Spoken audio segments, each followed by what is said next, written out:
السلام علیکم. میں آپ کو سنا رہی ہوں انسپکٹر احمد یار خان کی ایک زبردست کرائم سٹوری جس کا نام ہے دولت، تکبر اور تیزاب.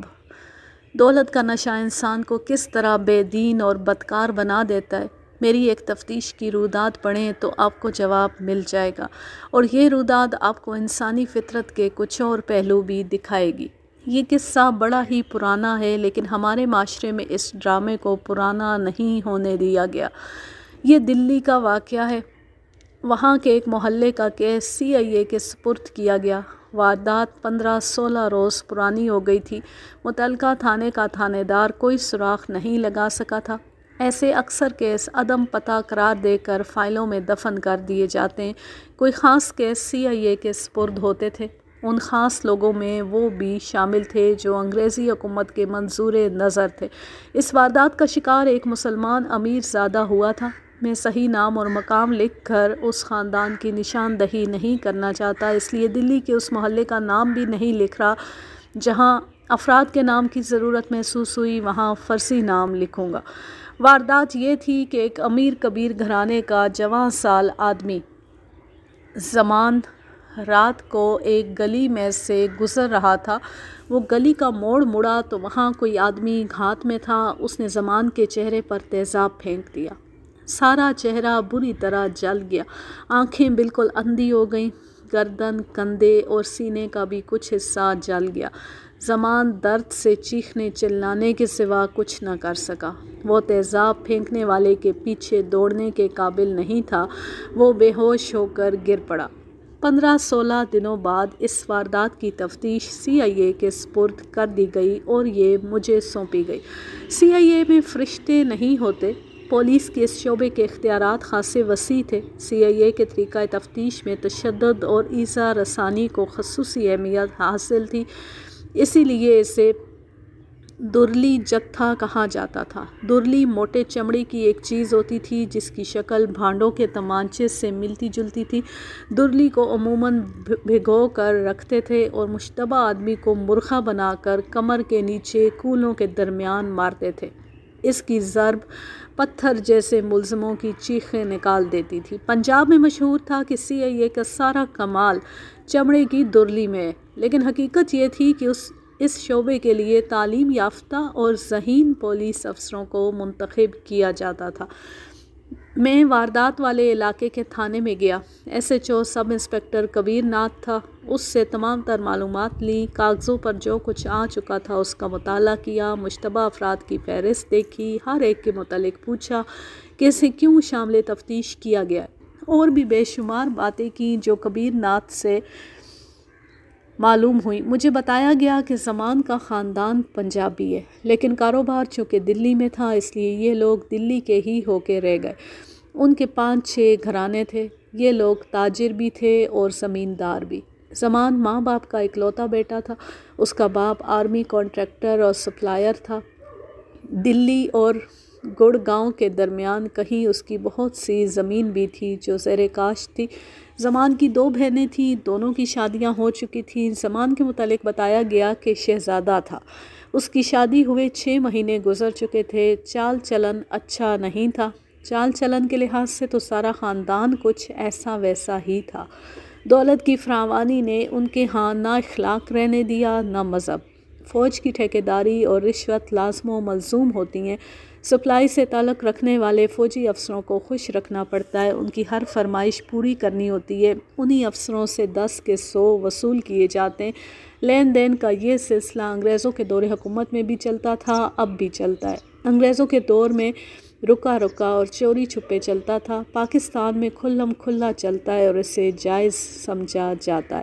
لین دین کے اس سلسلے میں زمان کے خاندان نے اپنے آپ کو سوشل بھی بنا رکھا تھا. جوان لڑکیاں بے پردہ گھومتی پھرتی تھیں. تعلیم نہایت معمولی اور اداکاری زیادہ تھی.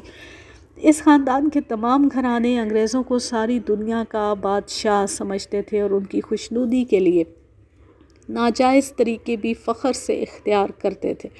بعد میں جب تحریک پاکستان کی ابتدا ہوئی تو اس خاندان نے مسلمانوں کا مذاق اڑایا.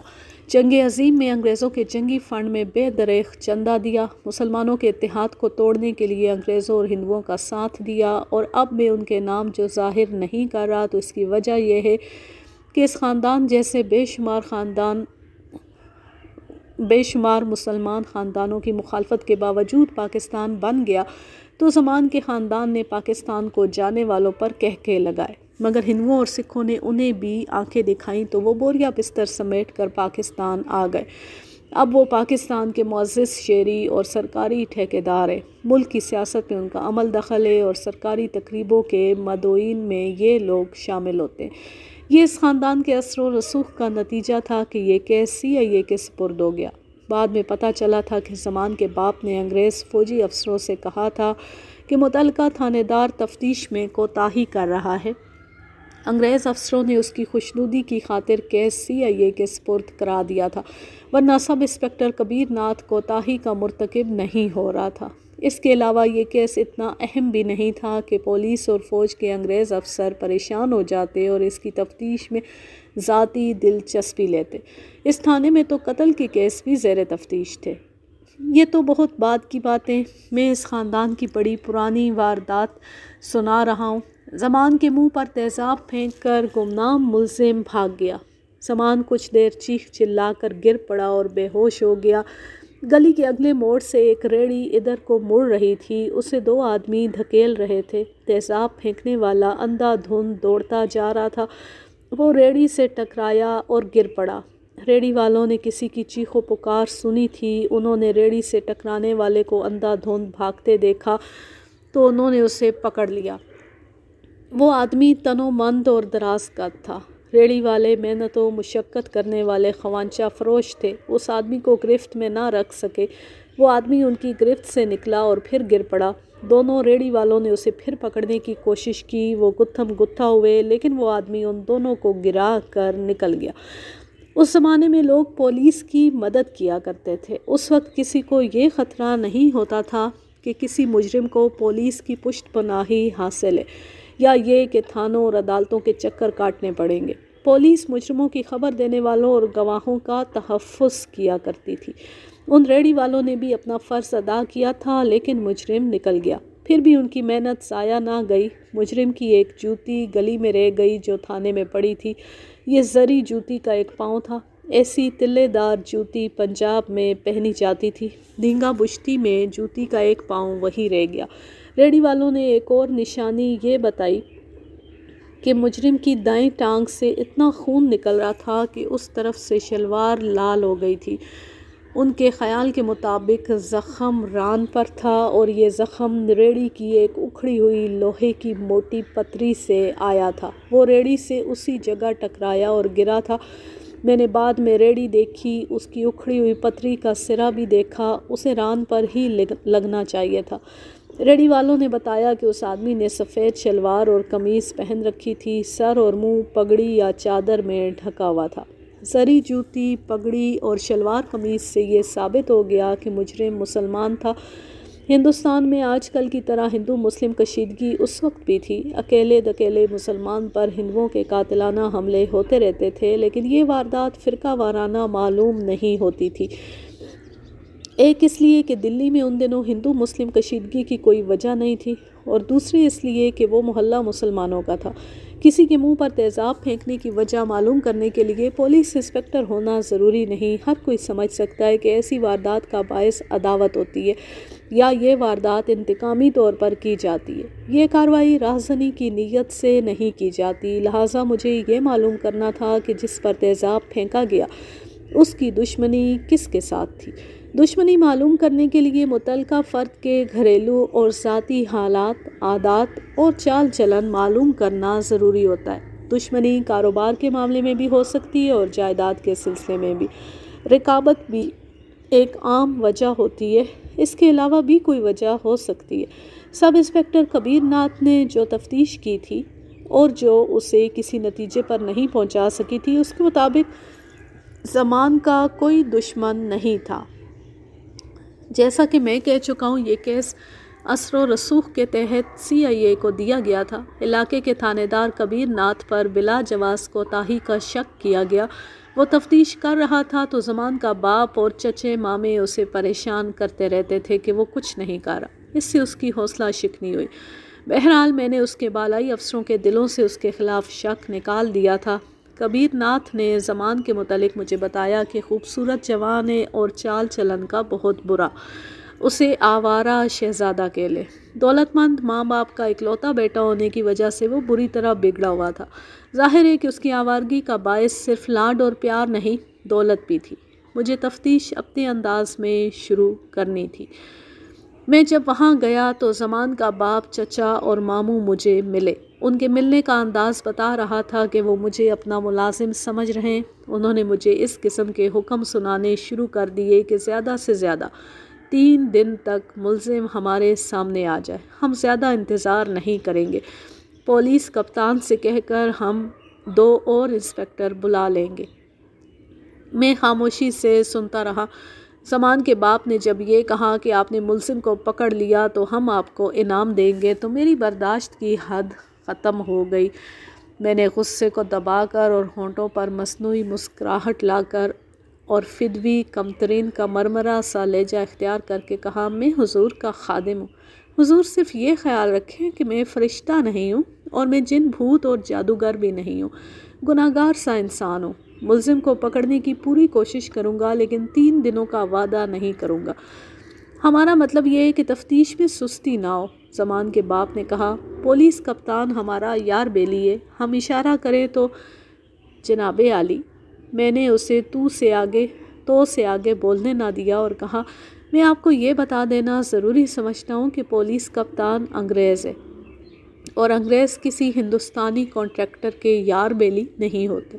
میں آپ کو کسی دھوکے میں نہیں رکھنا چاہتا، میری بات غور سے سن لیں۔ تفتیش کے دوران مجھے آپ کے گھر کے افراد سے بھی کچھ پوچھنا پڑے گا، ان افراد میں مستورات بھی شامل ہیں۔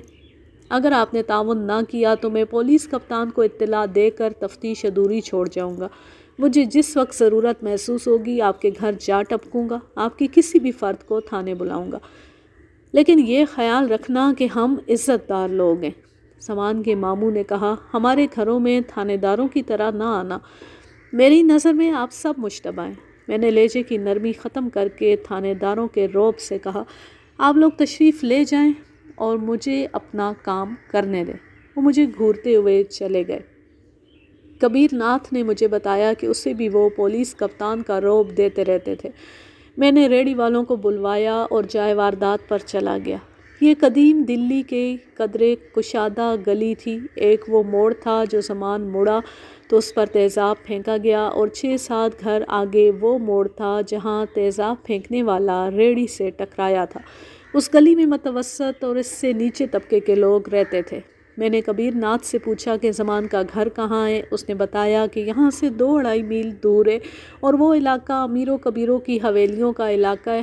اس زمانے میں کوٹھیوں کا اتنا رواج نہیں تھا جتنا آج ہے، وہ محلات جیسی حویلیوں اور چوباروں کا زمانہ تھا۔ میں نے یہ بات خاص طور پر نوٹ کی کہ زمان جیسا شہزادہ رات 10:30 بجے ان گلیوں سے کیوں گزر رہا تھا۔ میں دلی سے اچھی طرح واقف تھا۔ اگر زمان نے اپنے گھر کو جاتے ان گلیوں کا راستہ چھوٹا سمجھا تھا تو یہ میرے لیے قابل قبول نہیں تھا، یہ اس کا راستہ ہو ہی نہیں سکتا تھا۔ اس کے علاوہ اسے پیدل جانے کی کیا سوجی تھی، وہ تانگے پر کیوں نہ گیا؟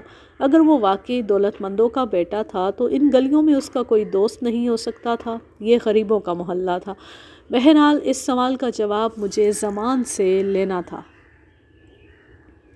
میں جب ایک سب انسپکٹر اور 2-3 کانسٹیبلوں کے ساتھ گلی کا جائزہ لے رہا تھا تو گلی میں رہنے والے اکٹھے ہو گئے۔ میں نے ان میں سے چند ایک سے پوچھا کہ جس آدمی کے منہ پر تیزاب پھینکا گیا تھا اسے وہ جانتے تھے یا اسے کسی نے پہلے کبھی اس گلی سے گزرتے دیکھا تھا؟ ان میں سے کوئی بھی زمان کو نہیں جانتا تھا۔ میں نے انہیں زمان کا اتا پتہ بتایا تو بھی وہ اسے نہ پہچان سکے۔ میرے دماغ میں یہ خیال آیا کہ زمان جیسے آوارہ امیر زادے لوگوں کی بہو بیٹیوں کے پیچھے پڑے رہتے ہیں۔ ہو سکتا ہے زمان کی نظر کسی لڑکی پر ہو اور وہ اس کے پیچھے اس گلی میں آتا ہو۔ جو لوگ تماشا دیکھنے جمع ہو گئے تھے ان میں سے 5-6 نے بتایا کہ واردات کی رات انہوں نے کسی کی چیخ و پکار سنی تو وہ باہر نکل آئے تھے۔ گلی میں روشنی بہت مدھم تھی، صرف ایک بلب جل رہا تھا جو اگلے موڑ پر تھا۔ یہ وہ موڑ تھا جہاں ریہڑی آ رہی تھی۔ محلے والوں نے دیکھا کہ ریہڑی کے قریب 3 آدمی گتھم گتھا ہو رہے تھے۔ محلے والے ادھر کو دوڑے مگر لڑائی ختم ہو گئی اور ایک آدمی بھاگ گیا۔ اس کے بعد انہوں نے دیکھا کہ ایک آدمی دوسرے موڑ پر پڑا ہے۔ 1-2 لالٹینیں اور 1-2 ٹارچیں آ گئیں۔ اس بے ہوش آدمی کا چہرہ بگڑ رہا تھا، کھال رنگ بدل رہی تھی۔ کسی نے کہا کہ اس کے منہ پر تیزاب پھینکا گیا ہے۔ کوئی بھی اسے نہ پہچان سکا۔ کسی نے کہا کہ پولیس کو اطلاع دو، کسی نے کہا کہ اسے فوراً ہسپتال لے چلو اور کسی نے کہا پولیس کو یہیں بلاؤ۔ آخر یہ فیصلہ ہوا کہ اسے ریہڑی پر ڈالو اور تھانے لے چلو۔ چنانچہ زمان کو ریہڑی پر ڈالا گیا۔ ریہڑی والوں نے بخوشی کہا کہ وہ اسے تھانے لے جائیں گے۔ محلے کا ایک پڑھا لکھا آدمی ان کے ساتھ ہو گیا۔ سب انسپکٹر کبیر ناتھ نے اپنی کاغذی کارروائی کی اور زمان کو ہسپتال بھیج دیا۔ اس نے ریہڑی والے دونوں آدمیوں کو اور ان کے ساتھ جانے والوں کو گواہ کے طور پر شامل تفتیش کر لیا۔ ڈاکٹر نے رپورٹ لکھی کہ بڑا تیز تیزاب پھینکا گیا ہے جس سے آنکھیں ختم ہو چکی ہیں۔ زمان 15 دنوں سے ہسپتال میں پڑا تھا۔ مجھے بتایا گیا کہ وہ دوسرے دن ہوش میں آ گیا تھا۔ کبیر ناتھ نے اس سے پوچھا تھا کہ اسے کسی پر شک ہے۔ اس نے کسی پر بھی شک کا اظہار نہیں کیا تھا۔ میں ہسپتال زمان کے پاس چلا گیا۔ اسے دیکھ کر بہت افسوس ہوا۔ اس کا سر اور چہرہ پٹیوں میں لپٹا ہوا تھا، آنکھیں بھی پٹیوں میں چھپی ہوئی تھیں۔ سانس لینے کے لیے ناک ذرا سی ننگی اور کھانے پینے کے لیے ہونٹ پٹیوں سے باہر تھے۔ ہونٹ بھی جلے ہوئے تھے۔ ان کا گوشت کھچا ہوا اور بگڑا ہوا تھا۔ ایک کان پٹیوں میں تھا، دوسرا ننگا تھا۔ مجھے بتایا گیا تھا کہ یہ بڑا خوبصورت جوان تھا۔ اس کے ہاتھوں اور بازوؤں کے رنگ سے پتہ چلتا تھا کہ خوبصورت تھا، مگر اب میں تصور میں دیکھ رہا تھا کہ اس کا چہرہ کس قدر بھیانک ہو گیا ہوگا۔ میں نے اپنے آپ سے کہا کہ خدا نے اسے جانے کون سے گناہ کی سزا دی ہے۔ اس کے پاس جو تیماردار بیٹھے تھے انہیں میں نے باہر نکال دیا۔ کبیر ناتھ نے اسے بتایا کہ میں کون ہوں۔ وہ دھیمی آواز میں بول سکتا تھا۔ میں نے اس کے ساتھ اظہار ہمدردی کیا اور اس کا اتنا خوبصورت چہرہ بگاڑ دینے والوں کو برا بھلا کہا اور یہ بھی کہا کہ اس شخص کو پھانسی کے تختے پر کھڑا کر کے دم لوں گا۔ میری ہمدردی کا یہ اثر ہوا کہ وہ ہچکیاں لینے لگا۔ وہ کچھ دیر روتا رہا۔ اس کے دل پر پوری طرح قبضہ کر کے میں نے دوستانہ لہجے میں پوچھ گچھ شروع کر دی۔ وہ کسی پر بھی شک کا اظہار نہیں کر رہا تھا۔ میں نے اسے کہا کہ کسی پر اسے ذرا سا بھی شک ہے تو اس کا نام بتا دے، مگر اس نے کسی کا بھی نام نہ لیا۔ دیکھو زمان، مجھ سے کچھ نہ چھپاؤ ورنہ میں مجرم کو نہیں پکڑ سکوں گا۔ تم مجھے جو کچھ بتاؤ گے وہ کسی کو نہیں بتاؤں گا۔ مجھے بتاؤ کہ شادی سے پہلے یا اب بھی تمہاری کسی لڑکی کے ساتھ محبت ہے اور تمہارا کوئی رقیب ہوگا۔ اس نے انکار میں سر ہلایا۔ تم اتنے خوبصورت جوان ہو، میں نے اسے ہوا دینے کے لیے کہا، تم پر لڑکیاں مرتی ہوں گی۔ اس نے پھر انکار میں سر ہلایا۔ تم اس گلی میں کیا کرنے گئے تھے؟ وہ کچھ دیر خاموش رہا، پھر بولا، ایک دوست کے گھر گیا تھا۔ اس کا نام؟ وہ بڑا اچھا دوست ہے، اس سے کچھ پوچھنے کی ضرورت نہیں۔ میں اس سے بہت کچھ پوچھنے کی بڑی شدید ضرورت محسوس کر رہا ہوں۔ اس نے اس دوست کا نام نہیں بتایا۔ میں نے بہت جھک جھک کی مگر وہ ٹالتا رہا۔ سب انسپکٹر کبیر ناتھ نے مجھے اشارہ کیا کہ یہ جھوٹ بول رہا ہے، یہ کسی دوست کے ہاں نہیں گیا تھا۔ اس گلی میں سے پہلے بھی کبھی گزرے ہو؟ پہلی بار گزرا تھا۔ اس سے پہلے تم جہاں کہیں بھی گئے تھے وہاں کسی سے لڑائی جھگڑا ہوا تھا؟ نہیں۔ زمان، میری بات سمجھنے کی کوشش کرو۔ مجھے تمہارے ذاتی حالات کے ساتھ کوئی دلچسپی نہیں۔ مجھے صرف یہ معلوم کرنا ہے کہ کسی نہ کسی کے دل میں تمہاری دشمنی ہے۔ تم نے کسی کو کسی وجہ سے پریشان کیا ہوگا، کسی کا دل توڑا ہوگا، کسی کی بہو بیٹی پر دست درازی کی ہوگی۔ اس نے تم سے انتقام لیا ہے۔ تم ذرا سا اشارہ دے دو، اس آدمی کو پکڑنا میرا کام ہے۔ اس نے جواب دینے سے ہی انکار کر دیا۔ میں نے اپنے انداز سے پوچھ گچھ شروع کر دی۔ وہ جس طرح جواب دے رہا تھا اس سے مجھے شک ہو رہا تھا کہ وہ صحیح جواب دینے سے بچ رہا ہے۔ ایک بار اس نے یہ بھی کہا کہ اسے جواب دیتے تکلیف ہوتی ہے۔ میں نے اسے کہا کہ وہ لیٹ جائے اور آرام آرام سے بولے۔ میں اس کے پیچھے پڑا رہا۔ تمہارے دوستوں دشمنوں میں زری جوتی کون پہنتا ہے؟ ہمارے خاندان کے 5-6 آدمی زری جوتی پہنتے ہیں۔ مشکل یہ تھی کہ وہ جوتی دیکھ نہیں سکتا تھا۔ میں نے جوتی کا حلیہ بیان کیا تو اس نے اکتائے ہوئے لہجے میں کہا کہ جوتی کے ایک پاؤں سے وہ کسی آدمی کی نشاندہی نہیں کر سکتا۔ میں نے اسے بتایا کہ اس پر تیزاب پھینکنے والے نے سفید شلوار قمیص پہن رکھی تھی۔ اس نے کچھ دیر خاموش رہ کر کہا کہ اس سے بھی وہ کسی کا نام نہیں لے سکتا۔ وہ اوٹ پٹانگ اور ٹال مٹول کے انداز سے جواب دے رہا تھا۔ میں جھنجھلا اٹھا۔ میں نے کہا زمان، مجھے تمہارے ساتھ دلی ہمدردی ہے، لیکن میں تمہیں صاف بتاتا ہوں کہ تم شریف آدمی نہیں ہو۔ تمہارے چال چلن کے متعلق مجھے پوری رپورٹ مل چکی ہے۔ تم مرو یا جیو، مجھے اس سے کوئی دلچسپی نہیں۔ مجھے اپنا فرض ادا کرنا ہے اور میں فرض ادا کر کے رہوں گا۔ تم جھوٹ بول رہے ہو، مجھ سے بہت کچھ چھپا رہے ہو۔ میں جانتا ہوں، میں تمہاری زبان سے سننا چاہتا ہوں۔ اس محلے میں تمہاری آشنائی جس عورت کے ساتھ ہے، اس کے کسی بھائی یا باپ نے یا اس کے کسی اور چاہنے والے نے تم پر تیزاب پھینکا ہے۔ اس کے منہ سے نکل گیا، ہندوؤں میں اتنی جرأت نہیں ہو سکتی۔ تو اس رات تم اس سے ملنے گئے ہوگے؟ نہیں، اس رات میں کہیں اور سے آ رہا تھا۔ بات اس کے منہ سے نکل گئی تھی، اسے میں نے نگلنے کی کوشش نہ کی۔ یہ میری حوصلہ افزائی تھی کہ اس نے بتا دیا کہ واردات والی گلی سے تھوڑی ہی دور ایک ہندو لڑکی کے ساتھ اس کی دوستی ہے۔ یہ لڑکی شادی کے 5ویں مہینے بیوہ ہو گئی تھی۔ اس کی عمر ابھی 20 سال بھی نہیں ہوئی تھی۔ ہندوؤں کے ہاں بیوہ کو دوسری شادی کے حق سے محروم کر دیا جاتا ہے۔ اس غیر انسانی ظلم سے جو خرابیاں پیدا ہوتی ہیں، ان کی ایک مثال یہ تھی۔ زمان اسے اس کے گھر کے قریب ایک غیر آباد مکان میں، جو کسی حد تک کھنڈر بن چکا تھا، وہاں ملا کرتا تھا۔ اس لڑکی کی دوستی کسی اور کے ساتھ بھی ہوگی؟ نہیں، میں مان ہی نہیں سکتا، اور میں سمجھ نہیں سکتا کہ تم چھپا کیوں رہے ہو۔ پھر مجھے معلوم نہیں کہ اپنی شادی کے بعد بھی تم نے اس لڑکی سے دوستی جاری رکھی؟ ہاں جی۔ یہاں سے مجھے یہ خیال آیا کہ اس ہندو لڑکی کی دوستی کسی اور کے ساتھ بھی ہوگی، یا کوئی اور اس لڑکی کے ساتھ دوستی کرنا چاہتا ہوگا اور اس نے زمان کو رکاوٹ سمجھا ہوگا، مگر زمان کہہ رہا تھا کہ اسے معلوم نہیں۔ یہ اب مجھے معلوم کرنا تھا۔ میں نے زمان سے کہا کہ میں اس کے پاس پھر آؤں گا اور وہ مجھے وہ باتیں بھی بتا دے جو وہ چھپا رہا ہے۔ میں جب زمان کے باپ سے ملنے اس کے گھر گیا تو زمان کا چچا اور ماموں بھی آ گئے۔ حویلی محل جیسی تھی۔ میں نے پہلے ان تینوں کے ساتھ بات کی اور انہیں بتایا کہ یہ واردات انتقامی ہے۔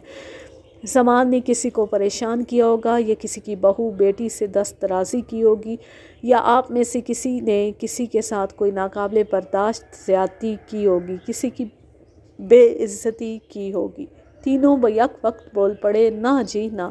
پھر زمان کے ماموں نے تقریر شروع کر دی، جس میں اس نے مجھے یہ بتایا کہ وہ بہت شریف لوگ ہیں، بڑے سخی ہیں، وقتاً فوقتاً غریبوں کو اکٹھا کر کے انہیں کھانا کھلاتے ہیں، اس لیے انگریز افسر اس خاندان کی عزت کرتے ہیں۔ زمان کا چال چلن کیسا ہے؟ وہ تو بھولا بادشاہ ہے جی۔ ہمیں پتہ چل جائے کہ اس پر تیزاب کس نے پھینکا ہے تو آپ بھی دیکھ لینا، اس کی لاش نہیں ملے گی۔ لیکن جس طرح آپ باتیں کر رہے ہیں، اس طرح تو کبھی بھی پتہ نہیں چلے گا کہ وہ کون ہے۔ میں آپ سے کہہ رہا ہوں کہ یہ کسی دشمن کا حملہ تھا۔ یہ تو مجھے آپ ہی بتا سکتے ہیں کہ آپ لوگوں کا یا زمان کا دشمن کون ہے۔ دشمنی کاروباری بھی ہو سکتی ہے، جائیداد کے تنازع پر بھی ہو سکتی ہے۔ وہ تینوں میری بات سمجھنے کی کوشش ہی نہیں کر رہے تھے۔ میں زمان کے چچا اور ماموں کو وہاں سے اٹھا دیا۔ میں اس کے زمان کے باپ سے بات کرنا چاہتا تھا۔ جب تک آپ میرے ساتھ تعاون نہیں کریں گے، میں کچھ نہیں کر سکوں گا۔ اب آپ میرے ساتھ اکیلے مجھے درپردہ بتا دیں، کسی کو کچھ پتہ نہیں چلے گا۔ میں آپ کو یقین سے بتاتا ہوں کہ آپ کے بیٹے کا چال چلن بہت برا ہے۔ مجھے یہ بتائیں کہ اس سلسلے میں اس کی دشمنی کس کے ساتھ تھی؟ اس نے پھر بھی زمان کی تعریفیں کی۔ میں ان لوگوں کے دشمنوں کا کھوج لگانے کی کوشش کر رہا تھا۔ مجھے خیال آیا کہ زمان کی شادی کو صرف 6 مہینے گزرے، ہو سکتا ہے اس رشتے کے سلسلے میں عداوت پیدا ہو گئی ہو۔ میں نے زمان کے باپ سے پوچھا کہ زمان کی بیوی کے 1-2 اور امیدوار بھی ہوں گے، مجھے بتائیں کہ یہ رشتہ کس طرح ہوا تھا۔ جس طرح رشتے طے ہوتے ہیں، میرے بیٹے کو تو 10 لڑکیوں کے رشتے مل رہے تھے۔ اس نے مجھے پھر پریشان کر دیا۔ مجھے اپنے آپ پر ہمیشہ قابو رہتا تھا، لیکن اس شخص نے میرا غصہ میرے قابو سے نکال دیا۔ میں نے غصے سے کانپتی ہوئی دھیمی آواز میں کہا، دولت اور ٹھیکیداری اور انگریزوں کی چاپلوسی مل کر بھی تم لوگوں کے گناہوں کو لوگوں کی نظروں سے نہیں چھپا سکتی۔ تم تصور میں اپنے آپ کو اتنا اونچا لے گئے ہو کہ تمہیں خدا بھی یاد نہیں رہا۔ تم بد اخلاقی کی پستیوں میں رینگنے والے کیڑے مکوڑے ہو۔ میں پولیس انسپکٹر ہوں، تمہارے خاندان کے متعلق بہت کچھ معلوم کر کے یہاں آیا ہوں۔ تمہارے کہنے سے میں تمہیں اور تمہارے بیٹے کو شریف اور پارسار نہیں کہہ سکتا۔ ایک تو ہمارے لڑکے کی زندگی تباہ ہو گئی ہے، دوسرے آپ ہماری بے عزتی کر رہے ہیں۔ آپ تفتیش کریں، ہمیں ملزم نہ سمجھیں۔ مجھے آپ کے لڑکے کے ساتھ کوئی دلچسپی نہیں۔ میں اس قانون کا محافظ ہوں جو اس ملک میں چل رہا ہے۔ اس قانون پر زد پڑی ہے۔ مجھے اس مجرم کو پکڑنا ہے جس نے اس قانون کی توہین کی ہے اور اسے زیادہ سے زیادہ سزا دلوانی ہے تاکہ کل کوئی اور آدمی کسی اور آدمی کے منہ پر تیزاب پھینکنے کی جرات نہ کرے۔ مگر آپ میری کوئی مدد نہیں کر رہے۔ ذرا چبوترے سے اتریں اور میرے ساتھ کھل کر بات کریں۔ آپ مجھ سے کچھ چھپا رہے ہیں۔ میں آپ کو ملزم نہیں، مشتبہ سمجھ رہا ہوں۔ آپ کے بیٹے کی کسی ناقابل برداشت حرکت کی وجہ سے یہ جرم سرزد ہوا ہے۔ میں آپ سے وعدہ کرتا ہوں کہ آپ کے خلاف کوئی کارروائی نہیں کروں گا۔ مجھے یہ بتا دیں کہ آپ کے بیٹے کے ہاتھوں ستایا ہوا وہ کون تھا جس نے اس ظالمانہ طریقے سے انتقام لیا ہے؟ اس کی جھاگ تو بیٹھ گئی لیکن معاملہ جلی ہوئی رسی کا تھا، جل کر بھی بل نہ گیا۔ اس نے یہاں تک تسلیم کر لیا کہ زمان کی عادتیں اچھی نہیں تھیں۔ ہو سکتا ہے اس نے باہر کوئی حرکت کی ہو اور اس سے زیادہ مجھے اس سے کچھ بھی حاصل نہ ہوا۔ میں یہ دیکھ چکا تھا کہ یہ اوچھے لوگ ہیں اور دولت نے ان کے ذہنوں کو زنگ لگا رکھا ہے۔ اتنی زیادہ باتوں سے اور پوچھ گچھ سے میں یقین کی حد تک محسوس کرنے لگا تھا کہ جو کچھ ہے ان 5-6 گھروں میں نے دماغ پر زور دیا تو میں نے زمان کی بیوی سے پوچھ گچھ کی ضرورت محسوس کی۔ بہت سوچا اور یہ فیصلہ کیا کہ زمان کے سسر سے بات کی جائے۔ آپ جانتے ہیں کہ لڑکی اور لڑکے کے سسرال میں عموماً چپکلش ہوتی ہے اور اکثر رشتے پیار اور محبت کے زیر اثر نہیں لیے دیے جاتے۔ ان کے پیچھے خاندانی سیاست ہوتی ہے۔ ان میں سے کسی کو چھیڑ دو تو وہ ایک دوسرے کو ننگا کر دیتے ہیں۔ انہیں ایک دوسرے کے خلاف بھڑکا کر بھی بھید لیے جا سکتے ہیں۔ میرے دماغ پر اس واقعے کا یہ پہلو بھی سوار تھا کہ زمان کا چال چلن ٹھیک نہیں تھا، اس لیے اس کی بیوی اس سے نالاں ہوگی اور سسر بھی شاید ناراض ہو۔ میں زمان کے سسر کے ہاں گیا، اس کے ساتھ ہمدردی کا اظہار کیا۔ اس نے بھی اپنا سر اونچا رکھنے کی کوشش کی لیکن اس کی پریشانی صاف ظاہر تھی، اس کی باتوں میں جھجک تھی۔ وہ زمان کے باپ سے مختلف تھا۔ میں نے اس کی اس کیفیت سے فائدہ اٹھایا اور اس کے مطابق باتیں کر کے اس کے دماغ پر قبضہ کر لیا۔ اس سے پوچھا کہ اسے کسی پر شک ہے۔ وہ جھجک گیا۔ آپ کھل کر بات کریں۔ میں جانتا ہوں کہ زمان اچھے چال چلن کا آدمی نہیں، اس سے کسی نے انتقام لیا۔ مجھے افسوس اس بات پر آ رہا ہے کہ یہ چوٹ آپ کی بیٹی پر پڑی ہے۔ میری بیٹی پہلے ہی سکھی نہیں تھی، یہ زخم خوردہ باپ تھا، پھٹ پڑا۔ میں نے ہمدردی سے اس کا ساتھ دینا شروع کر دیا۔ اس نے کہا، میں تو یہاں رشتہ دے ہی نہیں رہا تھا مگر دینا پڑا۔ کیا مجبوری تھی؟ میں مکروز تھا۔ اس کے آنسو نکل آئے۔ اس کے سینے میں غبار بھرا ہوا تھا جسے وہ نکالنا چاہتا تھا۔ میں نے اس کی مدد کی، اپنی استادی چلائی اور وہ کھل کر بولنے لگا۔ بات تو اس نے بڑی لمبی سنائی لیکن میں مختصر کر کے سناتا ہوں۔ لڑکی کے والدین اس کا رشتہ ایک اور گھر میں دینا چاہتے تھے۔ لڑکے والے کہتے تھے کہ شادی جلدی ہونی چاہیے لیکن لڑکی والے مکروز تھے۔ وہ 1 سال کی مہلت مانگ رہے تھے۔ اس لڑکے کے بعد ایک اور لڑکا تھا، اس کے والدین بھی جلدی شادی کا کہہ رہے تھے۔ تیسرا امیدوار زمان تھا۔ اس کے سسر نے مجھے صاف الفاظ میں بتایا کہ اس کی بیٹی زمان کو پسند نہیں کرتی تھی، حالانکہ ان تمام گھرانوں کے مردوں میں زمان سب سے زیادہ خوبرو تھا اور زمان کا گھرانہ سب سے زیادہ مالدار تھا۔ لڑکی نے اپنی ماں سے کہا کہ اسے زمان اچھا نہیں لگتا۔ لڑکی کے باپ نے مجھے بتایا کہ زمان میں اوچھا پن ہے۔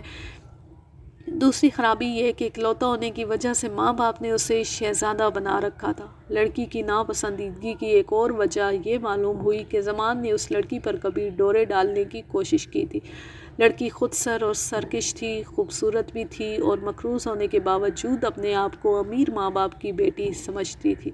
یہ لوگ کاروبار کے سلسلے میں مکروز ہوئے تھے۔ ان کا رہن سہن امیرانہ تھا۔ لڑکی نے زمان کو دھتکار دیا تھا۔ اب لڑکی کے رشتے کی بات چلی تو زمان کے کہنے پر اس کے باپ نے لڑکی کے باپ سے بات کی۔ لڑکی کے باپ نے صاف انکار کر دیا۔ زمان کے والدین کو پتہ چل گیا کہ لڑکی والے مقروض ہونے کی وجہ سے شادی جلدی نہیں کر سکتے، اس لیے دونوں لڑکوں والوں نے رشتہ لینے سے انکار کر دیا۔ ادھر زمان ضد کر رہا تھا کہ وہ اسی لڑکی کے ساتھ شادی کرے گا۔ اس کے باپ نے لڑکی کے باپ کو یہ پیشکش کی کہ وہ اس کا سارا قرض ادا کر دے گا اور واپس صرف آدھا لے گا، اور وہ بھی بڑی آسان قسطوں میں۔ لڑکی کا باپ منڈی میں شرمسار ہو رہا تھا اور مقابلے کے قابل نہیں رہا تھا۔ اس کے ساتھ ہی اس کی لڑکی کا رشتہ ٹھکرا دیا گیا تھا۔ چنانچہ اس نے زمان کے باپ کی پیشکش قبول کر لی اور اس سے قرض سے زیادہ رقم لے لی اور اپنی بیٹی کو روتے ہوئے ڈولی میں بٹھا دیا۔ زمان کو یہ لڑکی پسند تھی، لیکن اس پسند میں محبت والی کوئی بات نہیں تھی۔ زمان اسے صرف ایک خوبصورت لڑکی سمجھتا تھا۔ لڑکی کے باپ نے بتایا کہ لڑکی جب پہلی بار اپنے گھر آئی تو باپ کو یہ تلخ احساس ہو گیا کہ اس نے لالچ میں آ کر اپنی بیٹی بڑی غلط گھر میں ایک غلط آدمی کو دے دی۔ زمان نے پہلی ملاقات میں لڑکی سے کہا کہ میں نے تمہیں خریدا ہے۔ مختصر یہ کہ زمان نے اوچھے پن کے مظاہرے شروع کر دیے۔ اس کے بعد جو 6 مہینے گزرے وہ اس لڑکی کے لیے بڑا ہی تکلیف دہ عرصہ تھا۔ اس کے باپ نے مجھے یہ بھی بتا دیا کہ اس کی بیٹی اس لڑکے کو چاہتی تھی جس کے ساتھ اس کا رشتہ طے ہو گیا تھا۔ زمان کو تو وہ پسند کرتی ہی نہیں تھی۔ لڑکی سرکش اور خود سر تھی۔ اس نے زمان سے دبکنے کی بجائے اسے ترکی بترکی جواب دینے شروع کر دیے۔ وہ اپنی ماں کو بتاتی رہتی تھی کہ زمان کے ساتھ اس کی زندگی کس طرح گزر رہی ہے اور اس کے ساتھ کیا باتیں ہوتی ہیں۔ زمان اسے کہتا تھا کہ وہ برادری میں سب سے زیادہ خوبصورت جوان ہے اور بے شمار لڑکیاں اس پر مرتی ہیں اور اس کی محبت کا دم بھرتی ہیں۔ وہ ایک ہندو لڑکی کا نام بار بار لیتا اور کہتا تھا کہ اس کے مقابلے میں وہ یعنی اس کی بیوی کچھ بھی نہیں۔ زمان کی بیوی نے تنگ آ کر اسے صاف الفاظ میں کہہ دیا کہ وہ اسے بالکل پسند نہیں کرتی تھی۔ یہ فیصلہ اس کے باپ کا تھا کہ اسے زمان کے ساتھ بیاہ دیا گیا۔ زمان نے ہنس کر کہا، تمہاری پسند اور ناپسند کی کسے پرواہ ہے؟ میں نے تمہیں خریدا ہے، نقد ادا کیا ہے، تم میری بیوی نہیں لونڈی ہو، زر خرید غلام ہو، میں تمہیں قیدی بنا کر رکھوں گا۔ دونوں کے درمیان نفرت بڑھ گئی۔ زمان اپنی خوبصورتی اور دولت کا ذکر تکبر کے لہجے میں کرتا تھا۔ اس نے اپنی بیوی کو قیدی بنا لیا اور میاں بیوی کے تعلقات توڑ دیے۔ بیوی کو وہ اس کے ماں باپ کے ہاں جانے سے نہیں روکتا تھا۔ اس کا خیال تھا کہ اس کے سلوک سے بیوی پریشان ہو جائے گی اور سر اس کے قدموں میں رکھ دے گی، لیکن بیوی کو جیسے اس کی پرواہ ہی نہیں تھی۔ زمان کی کوشش یہ تھی کہ بیوی اس کے آگے بولے اور وہ اسے دیکھ کرتا رہے۔ ایک روز اس نے اپنی بیوی پر خوبصورتی کا رعب گانٹھنا شروع کر دیا۔ بیوی نے اسے آخر کہہ ہی دیا، میں نے اپنی ماں کو بتا دیا تھا کہ مجھے زمان بالکل پسند نہیں اور اگر اس کے ساتھ میری شادی ہو گئی تو بھی میں اسے دل سے اپنا خاوند تسلیم نہیں کروں گی۔ تمہیں جو یار پسند ہے اس کا نام لے کر دیکھو، اسے ایسے طریقے سے قتل کروں گا کہ نہ لاش ملے گی نہ قاتل کا سراغ۔ میں نے تمہیں کب پسند کیا تھا؟ تمہیں خوبصورت کون کہتا ہے؟ خوبصورت میں ہوں، اور خوبصورت وہ ہندو لڑکی ہے جسے میں اشارہ کروں تو اپنے خون سے میرے پاؤں دھو ڈالے۔ میں نے لڑکی کے باپ سے پوچھا کہ ان کے درمیان یہ باتیں کب ہوئی تھی۔ اس نے بتایا کہ تیزاب پھینکنے والی واردات سے کوئی 1 مہینہ پہلے۔ لڑکی نے اپنے باپ کو بتایا تو باپ نے زمان کے ساتھ بات کی۔ زمان نے اس کی بھی بے عزتی کر دی۔ باپ نے اپنی بیٹی کو بتایا تو بیٹی نے اسے کہا کہ وہ آئندہ زمان کے ساتھ کوئی بات نہ کرے۔ اس سے 1 مہینہ بعد خدا نے زمان کو یہ سزا دی۔ لڑکی کے باپ نے کہا، اگر وہ مر جاتا تو مجھے خوشی ہوتی، اس کا صرف چہرہ بگڑا ہے، میری بیٹی پہلے ہی اس سے نفرت کرتی تھی۔ آج کے لیے بس اتنا ہی، اب میں لیتی ہوں آپ سے اجازت۔ جا رہے خوش رہیں، شاد و آباد رہیں، ہنستے مسکراتے رہیں، اور اگر یہ کہانی یا میرا انداز پسند آئے تو اس چینل کو سبسکرائب ضرور کر لیں، اس ویڈیو کو لائک کیجئے، زیادہ سے زیادہ شیئر کیجئے اور اچھا سا کومنٹ کیجئے۔ اللہ حافظ، اللہ نگہبان۔